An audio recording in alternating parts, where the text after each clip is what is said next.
Assalamualaikum warahmatullahi wabarakatuh. Alhamdulillahilladzi an'amana bi ni'matil iman wal islam. Salli wa nusallim ala sayyidina Muhammadin wa ala alihi wa sahbihi ajma'in. Amma ba'd. Hadirin sebangsa dan setanah air yang saya banggakan.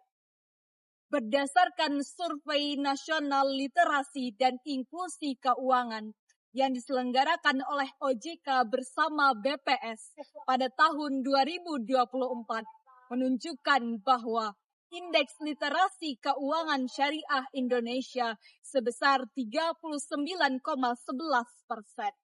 Sedangkan hadirin, indeks inklusi keuangan syariah Indonesia hanya sebesar 12,88%. Artinya hadirin, tingkat pengetahuan, pemahaman, dan penggunaan produk-produk jasa keuangan syariah masyarakat Indonesia masih tergolong cukup rendah. Padahal hadirin, sesungguhnya bangsa Indonesia akan sejahtera apabila warganya memiliki pemahaman terhadap masalah finansial dan mampu merencanakan perencanaan keluarga dengan baik sejak dini, agar kita tidak meninggalkan kemiskinan pada keturunan kita. Hadirin, ma'asyiral muslimin rahimakumullah. Lalu pertanyaannya, apa yang bisa kita perbuat di tengah persoalan ini? Sebagai seorang muslim hadirin, tentu saja kita perlu menyelaraskan antara perencanaan yang kita buat dengan nilai-nilai syariat Islam, agar kita dapat memastikan bahwasanya rezeki dan harta yang kita dapatkan benar-benar diperoleh dari jalan yang halal dan kita mendapatkan keberkahan daripadanya. Hadirin rahimakumullah, dalam Islam kita didorong untuk melakukan perencanaan masa depan termasuk perencanaan keluarga.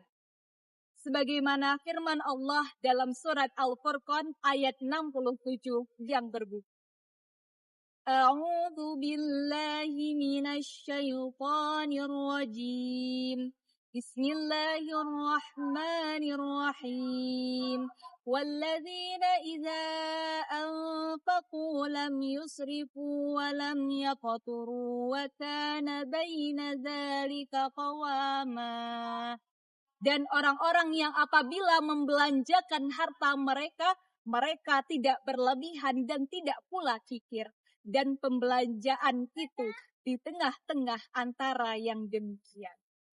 Hadirin, ayat ini mengisyaratkan kepada kita bahwasanya kita sebagai seorang muslim harus cerdas finansial atau pandai mengelola keuangan dengan mengalokasikan sumber daya ekonomi dan sumber daya keuangan kita secara proporsional. Sehingga sumber daya yang terbatas ini dapat kita manfaatkan secara optimal dan mendapatkan keberkahan dari berbagai investasi-investasi syariah. Hadirin sebangsa dan setanah air yang saya banggakan. Rasulullah Shallallahu Alaihi Wasallam bersabda bahwasanya salah satu hal yang dapat kita manfaatkan sebelum terjadinya 5 perkara adalah kayamu sebelum miskin.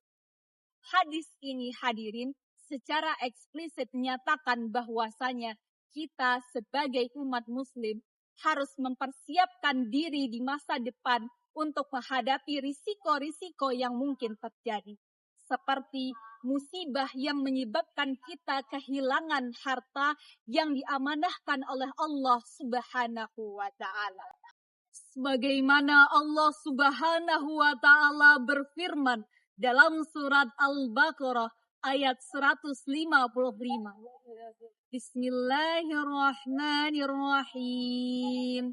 وَلَنَبْلُوَنَّكُمْ بشيء من الخوف والجوع ونقص من الأموال والأنفس والثمرات وبشر الصابرين.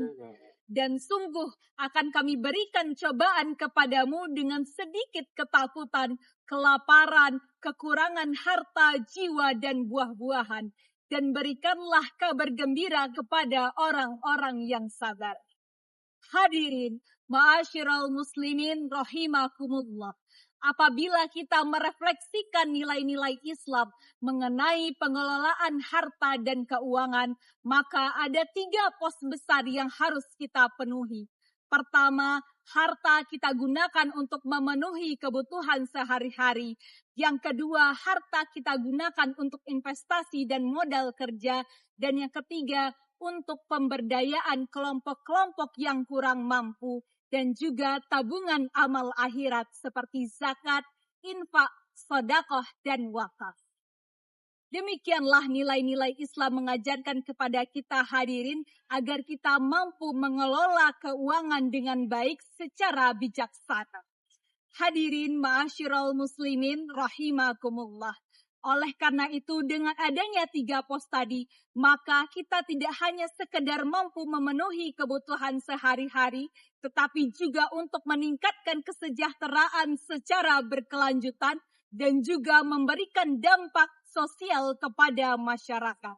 Oleh karena itu hadirin, mari kita saling menguatkan untuk melaksanakan ajaran-ajaran Islam, sehingga bangsa Indonesia dapat meningkatkan kesejahteraannya dan mewujudkan visi Islam sebagai rahmatan lil alamin. Rahmat bagi seluruh alam. Amin ya rabbal alamin. Demikian yang dapat saya sampaikan. Mohon maaf atas segala kesalahan dan kekurangan. Billahi fisabilil haq fastabiqul khairat. Wassalamualaikum warahmatullahi wabarakatuh.